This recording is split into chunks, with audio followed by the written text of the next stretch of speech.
नमस्कार मंडळी, लपंडाव या मालिकेच्या आजच्या पुढील भागात आपल्याला असं पाहायला मिळालं। आता इकडे मीनाक्षी काकू सखीजवळ आलेली असते आणि सखीला म्हणते, अगं सखी, तुझ्या राशी भविष्यात आजच्या दिवशी सांगितलंय की तुझ्या जीवाला धोका आहे। मग सखी सुद्धा आता काकूचं ऐकून थोडीशी घाबरते। दुसऱ्या बाजूला आता जी सरकार आहे ती प्लॅनिंग करत असते सखीला मारण्याचा आणि म्हणते की आता मला उतरावंच लागेल रणांगणात आणि माझा खरा चेहरा समोर आणावाच लागेल। आणि हे सगळं काही सखीने गपचूप ऐकलेलं असतं।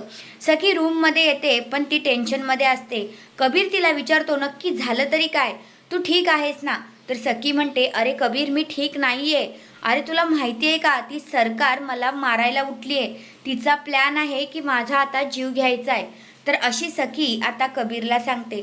तर तुम्हाला काय वाटतंय, कबीर सखीला वाचवू शकेल का? तुमचं मत काय आहे ते कमेंट करून नक्कीच सांगा। धन्यवाद।